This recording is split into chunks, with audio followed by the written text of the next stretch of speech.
Jurassic Island, premier parc dédié aux dinosaures de toute la Caraïbe. Parcourez le parc à la rencontre de dinosaures animés à taille réelle. Au programme, plongez dans l'ère du Jurassique en réalité virtuelle avec la toute nouvelle attraction Jurassic VR. Infos et adresse sur le site www.jurassic-island.com. Venez vous fondre le temps d'un instant dans un autre monde.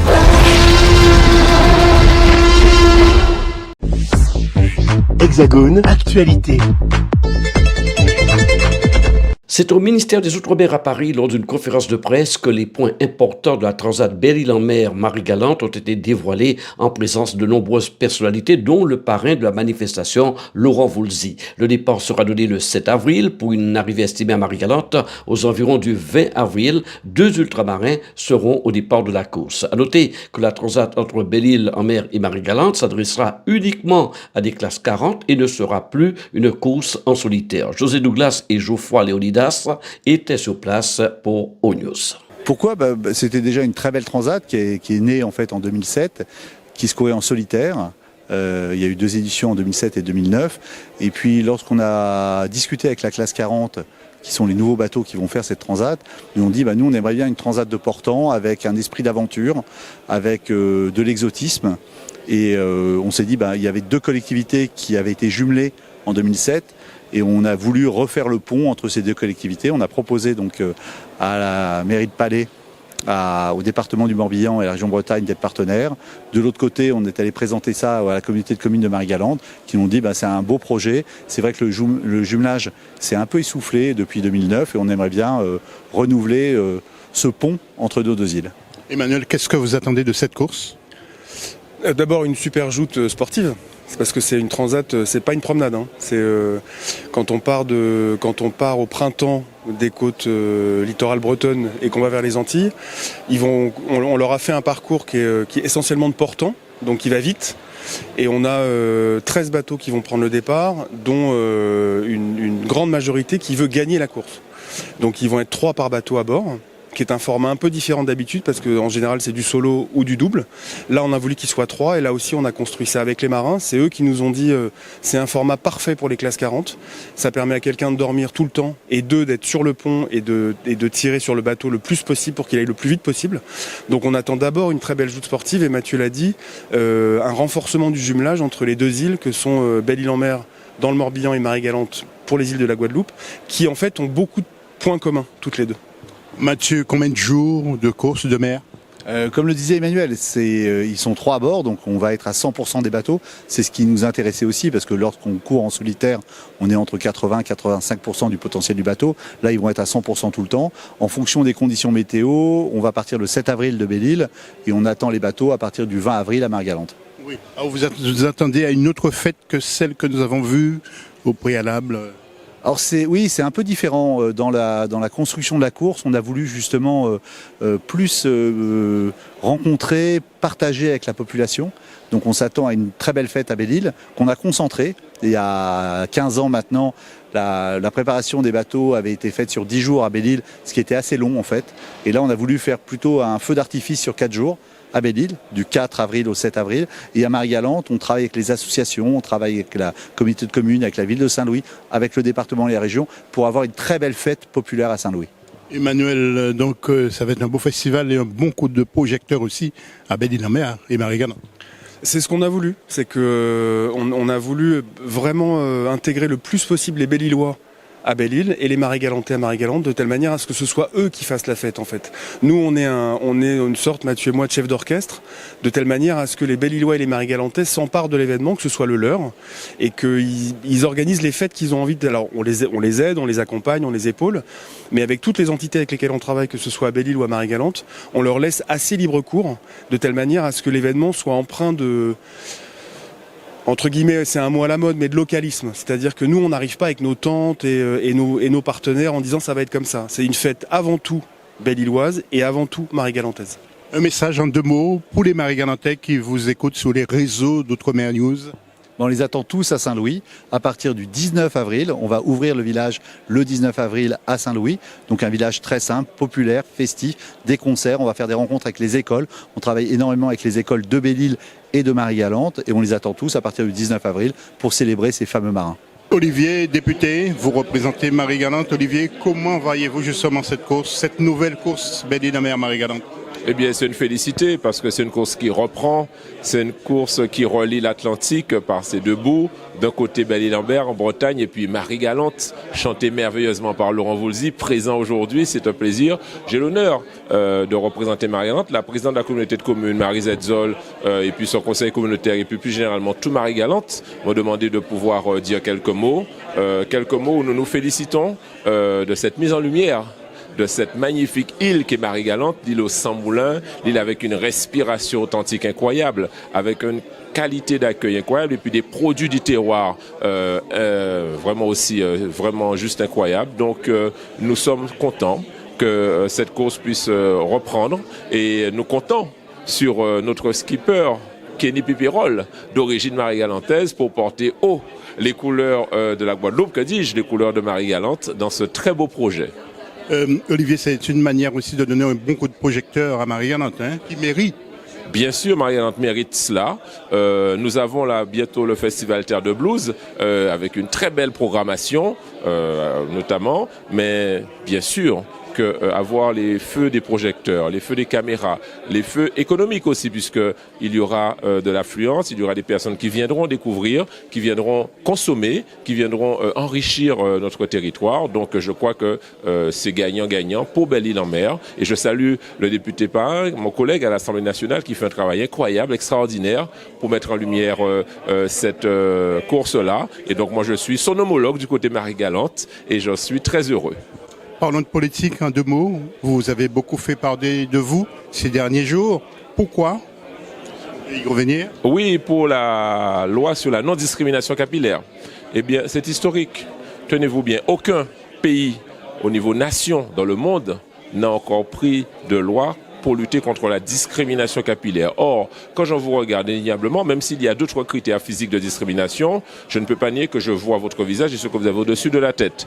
Sur une photo d'identité pour un recrutement, je ne saurais pas si vous êtes en surpoids, si vous êtes en situation de handicap ou autre, mais je sais que vous avez une couleur de peau et ce que vous avez au-dessus de la tête. Donc, il fallait reconnaître cette discrimination capillaire. C'est chose faite en commission hier, c'est passé à une très large majorité. Je remercie le groupe Renaissance majoritaire et le groupe Lyot à l'Assemblée nationale qui ont pu mener à bien cette affaire-là. Et donc, nous passons le 28 mars en hémicycle pour que nous puissions enfin faire prospérer cette loi où il y a derrière des souffrances d'hommes et de femmes qui ont besoin d'être reconnues parce qu'il y a une vraie discrimination capillaire. 2 femmes noires sur 3 disent qu'elles doivent se changer de coupe de cheveux pour aller à un entretien d'embauche. Une femme blonde sur 3 dit qu'elle doit se changer de couleur en brun pour pouvoir progresser en entreprise. Donc c'est pas un problème de noir, c'est un problème universel. 6 personnes sur 10 dans le monde n'ont pas les cheveux lisses. Donc on y travaille. Et puis la polémique, un petit mot aussi Olivier, sur la polémique qui court au niveau de la chanteuse Aya qui doit chanter un morceau, enfin un titre de, je me souviens plus, Edith Piaf pour les Jeux Olympiques, pour l'ouverture des Jeux. Que pensez-vous? Je pense que Kaivé, c'est messieurs, Kaivé yo, elle est française. Française, c'est pas une couleur de peau, c'est la plus grande chanteuse française à l'international aujourd'hui. Donc elle va nous représenter dignement, nous Français y compris de la diversité, nous en sommes fiers. Et ceux que ça embête, ainsi soit-il. Nous sommes avec Laurent Voulzy. Laurent, explique-nous, les rapports avec Marie-Galante, c'est quoi exactement? Les rapports avec Marie-Galante, c'est que depuis que je suis enfant, moi j'ai été conçu, fabriqué en Guadeloupe et né à Paris pour des raisons familiales. Ma mère a pris le bateau, elle a fait la transat dans l'autre sens et donc elle est partie de Guadeloupe et pour aller vers Paris. Et ensuite, c'est là que je suis né. Mais depuis que je suis enfant, j'entends parler de Marie-Galante. Parce que ma mère a vécu à Marie-Galante quand elle était enfant. Je pense qu'elle était dans sa petite enfance pendant 2-3 ans. Et j'entendais ce mot Marie-Galante qui me faisait rêver. Voilà, ça c'est la première chose. Ça c'est mon rapport avec Marie-Galante, c'est le rêve. C'est-à-dire ce nom me faisait rêver. Ma mère m'en parlait, elle avait des souvenirs assez lointains de Marie-Galante. Et puis ensuite, il y a eu, quand on a écrit la chanson avec Alain, je lui ai fait écouter la musique. Le premier mot qu'il a écrit, c'est Belle-Île-en-Mer, et comme c'était une île, j'ai dit derrière Marie-Galante. La chanson est devenue Belle-Île-en-Mer, Marie-Galante. Elle a été construite autour de ça, autour de mon enfance, à la fois des vacances en Bretagne et d'une île qui me faisait rêver, Marie-Galante, des souvenirs de ma mère, des choses qu'elle me racontait. Et c'est ainsi que j'ai connu Marie-Galante, après avoir fait la chanson. C'était extrêmement émouvant pour moi. Cette chanson est devenue connue, et parce qu'il y a eu cette chanson, je suis allé à Marie-Galante. Je me rappelle, c'est pour une émission de télévision. Et voilà, donc pour moi, c'est une histoire très forte dans mon cœur. Belle-Île-en-Mer, Marie-Galante, et évidemment la chanson raconte aussi la différence qu'on peut avoir quand on n'a pas la même couleur dans un pays où les gens, voilà, une histoire de couleur, mais en même temps de douceur et de solitude et d'isolement, etc. Voilà, elle est sur la chanson et sur plusieurs plans. Enfin, en tout cas, l'histoire de Marie-Galante est forte dans mon cœur depuis que je suis enfant, quoi. Tu seras Marie-Galante pour l'arrivée, bien sûr, de ce Belle-Île-en-Mer, Marie-Galante pour la Transat. Alors, est-ce que tu vas emmener Alain Souchon avec toi cette fois? Eh ben, je ne sais pas si... Je crois qu'il va être en tournée. Je ne sais pas exactement ses dates. Je ne suis pas sûr qu'il puisse être libre pour venir. J'en ai parlé, ça lui donne très... Il a tout à fait envie de venir. Je ne sais pas s'il est en répétition ou en tournée. Alors, il aimerait, évidemment, il aimerait. Ouais. Mais quel homme ce Vunzi, quel artiste, toi? Je ne sais pas si je sais pas si quel homme je suis. Non, en tout cas, j'ai des souvenirs déjà d'être allé au départ de la course et à l'arrivée. Les deux moments sont très très émouvants. Et puis c'est une très belle histoire. C'est deux îles comme ça qui me sont chères et qui se rejoignent par la chanson et par la course, quoi. C'est une transatlantique, c'est une histoire merveilleuse pour moi. Christian Baptiste est là, bien sûr, c'est normal, Christian, que vous soyez là, même si vous n'êtes pas député de la circonscription de Marie-Galante, mais vous êtes avec les Marie-Galantais à fond. Oui, c'est vrai que j'ai des parents qui vivent à Marie-Galante, donc j'y suis souvent. Mais surtout pour encourager Kenny Piperol, qui est le seul Guadeloupéen qui fait partie de cette course. Mais plus largement, soutenir Marie-Galante, bien évidemment, qui est une île authentique et qui mérite d'être reconnue à travers le monde et qui a énormément d'atouts.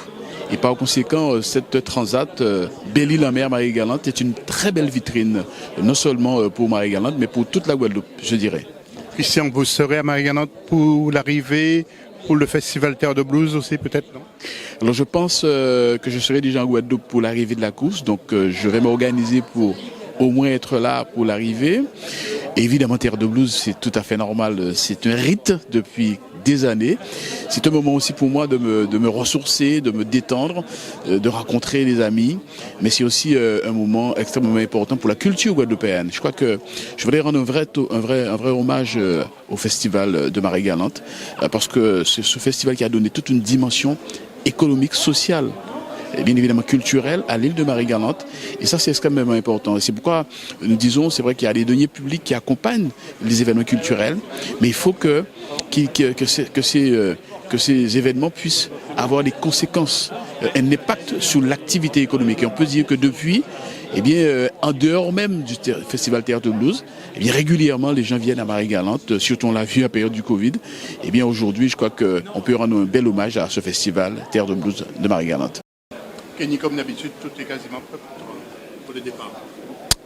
Oui, là on n'a plus trop le choix, dans un peu moins de 16 jours je crois on va partir, donc là on est dans les derniers petits détails, les dernières navigations, on profite de la dernière semaine de liberté entre guillemets qui nous est laissée pour naviguer avec le Mano et Thomas, et ensuite à partir du 30 on va être vraiment dans la cage au lion comme on dit, à préparer, à être dispo pour à la fois les partenaires, le public et l'organisation de course pour faire tout ce qui est sécurité et briefing météo, briefing divers et variés. Donc on a hâte de partir, ouais. Kenny, tu vas arriver sous tes terres, les terres de tes parents. Combien de jours faut que tu mettes justement? Et qu'est-ce que Ça revêt pour toi. Ben oui, on va arriver à peu près à partir du 20-21 à Marie-Galante. Pour moi, c'est hyper important parce que c'est une course qui redonne un coup de projecteur, donne de la valeur aussi à une destination, donc Marie-Galante, les Antilles.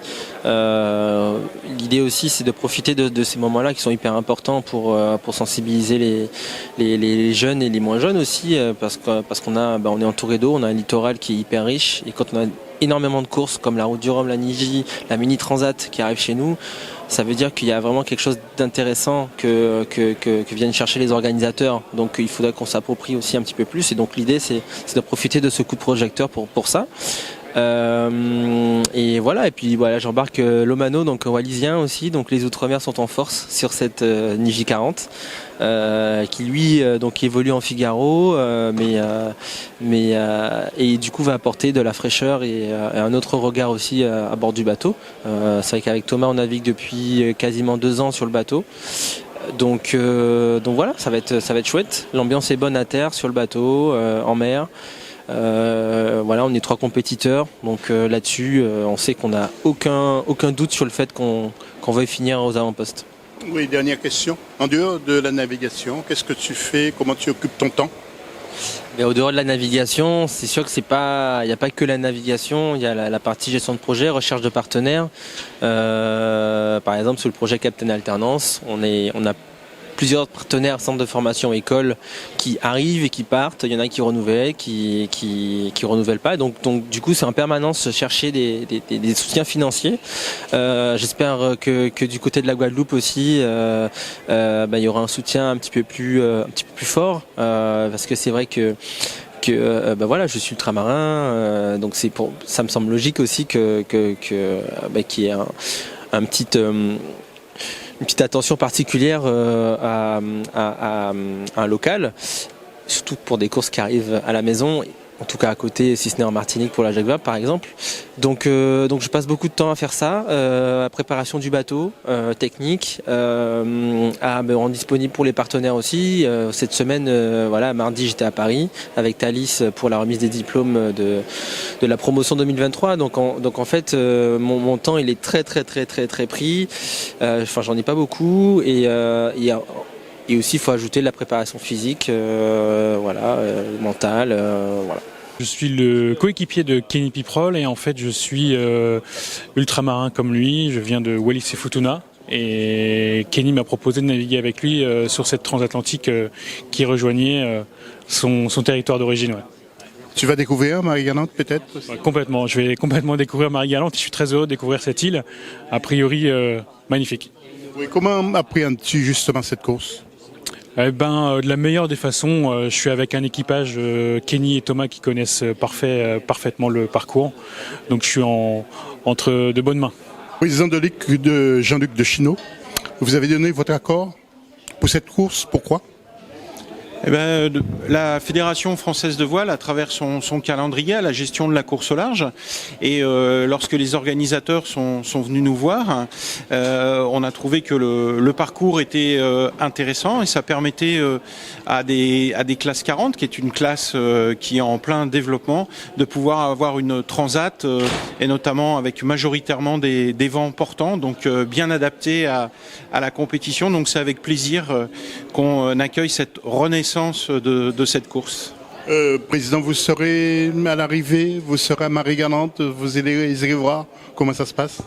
J'aimerais beaucoup, mais je crois que malheureusement mon emploi du temps ne me le permettra pas, parce que l'année 2024 pour la voile est une année vraiment très chargée, et notamment avec les Jeux Olympiques, donc je suis assez souvent aussi à Marseille avec la fin de la sélection des équipes de France.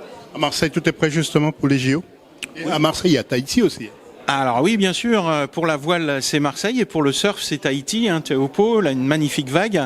Et à Marseille, oui, tout est prêt, les installations sont prêtes. Et le 15 avril, on aura notre équipe de France qui sera complète aussi. Et l'ensemble du travail qui a été fait par l'équipe de France, on est dans notre tableau de marche, voilà. Dernière question, est-ce que vous avez un œil quand même sur la voile en Guadeloupe et à la Martinique? Ah bah bien sûr, puisque vous savez, tel qu'on est organisé, on a les fédérations ont des ligues régionales, donc on a la ligue guadeloupéenne et la ligue martiniquaise de voile, et on a beaucoup de clubs et de champions aussi qui viennent de nos territoires ultramarins, donc on suit ça attentivement. O News Radio sur outremernews.fr.